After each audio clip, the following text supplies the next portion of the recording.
মানে ভাল লাগিবলগীয়া পৰিৱেশ আৰু মানে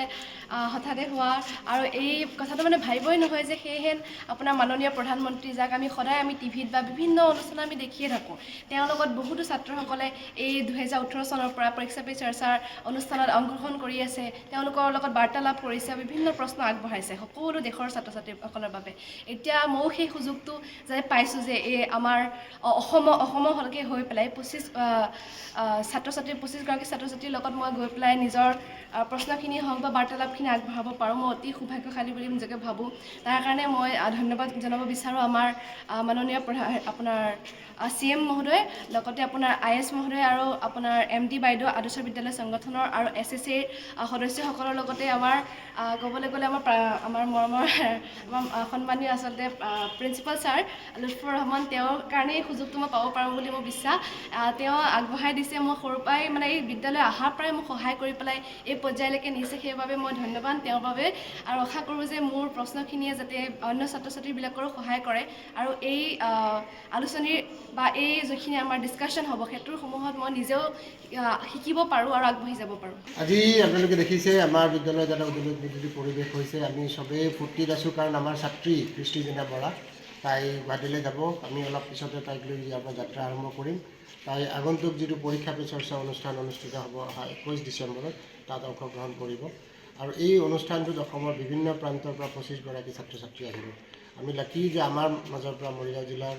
আদৰ্শ বিদ্যালয়, একমাত্ৰ আদৰ্শ বিদ্যালয় য'ৰ পৰা কৃষ্টি জেনা বৰাও প্ৰতিনিধিত্ব কৰিব আৰু আমি আশাবাদী তাইৰ মনৰ কথাখিনি মোদী ডাঙৰীয়াৰ লগত আলোচনা কৰিব, যিয়ে অসম বা ভাৰতবৰ্ষৰ ছাত্ৰ ছাত্ৰীসকলৰ মনৰ কথা হৈ থিয় দিব। তাইৰ প্ৰশ্নখিনিয়ে বা তাইৰ যিখিনি ভাৱধাৰা প্ৰকাশ কৰিব সেইখিনিয়ে গোটেই ছাত্ৰ সমাজক প্ৰতিনিধিত্ব কৰিব বুলি আমি আশাবাদী।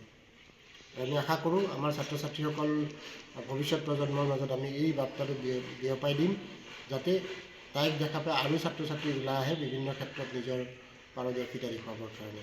আৰু এই ক্ষেত্ৰত আমি আশা কৰিম যে আমাৰ ছাৰ বাইদেউসকলৰ কষ্ট, আমাৰ এটা টিম ৱৰ্ক আছিলে আৰু সেই টিম ৱৰ্কৰ ফল হিচাপেই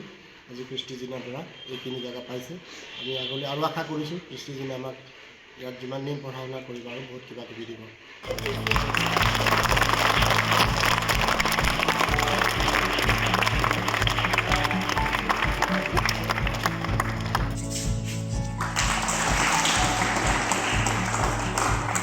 অতি মানে ভাল লাগিবলগীয়া পৰিৱেশ আৰু মানে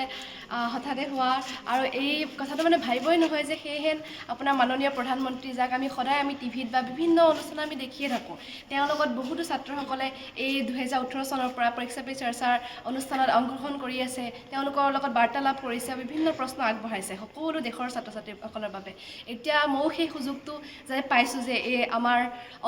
অসমলৈকে হৈ পেলাই 25 গৰাকী ছাত্ৰ ছাত্ৰীৰ লগত মই গৈ পেলাই নিজৰ প্ৰশ্নখিনি হওক বা বাৰ্তালাপখিনি আগবঢ়াব পাৰোঁ, মই অতি সৌভাগ্যশালী বুলি নিজকে ভাবোঁ। তাৰ কাৰণে মই ধন্যবাদ জনাব বিচাৰোঁ আমাৰ মাননীয় আপোনাৰ CM মহোদয়, লগতে আপোনাৰ IS মহোদয় আৰু আপোনাৰ MD বাইদেউ, আদৰ্শ বিদ্যালয় সংগঠনৰ আৰু SSA ৰ সদস্যসকলৰ লগতে আমাৰ ক'বলৈ গ'লে আমাৰ মৰমৰ সন্মানীয় আচলতে প্ৰিন্সিপাল ছাৰ লুৎফুৰ ৰহমান, তেওঁৰ কাৰণেই এই সুযোগটো মই পাব পাৰোঁ বুলি মোৰ বিশ্বাস। তেওঁ আগবঢ়াই দিছে, মই সৰুৰ পৰাই মানে এই বিদ্যালয় অহাৰ পৰাই মোক সহায় কৰি পেলাই এই পৰ্যায়লৈকে নিছে, সেইবাবে মই ধন্যবাদ তেওঁৰ বাবে আৰু আশা কৰোঁ যে মোৰ প্ৰশ্নখিনিয়ে যাতে অন্য ছাত্ৰ ছাত্ৰীবিলাকৰো সহায় কৰে আৰু এই আলোচনীৰ বা এই যিখিনি আমাৰ ডিছকাশ্যন হ'ব সেইটোৰ সমূহত মই নিজেও শিকিব পাৰোঁ আৰু আগবাঢ়ি যাব পাৰোঁ।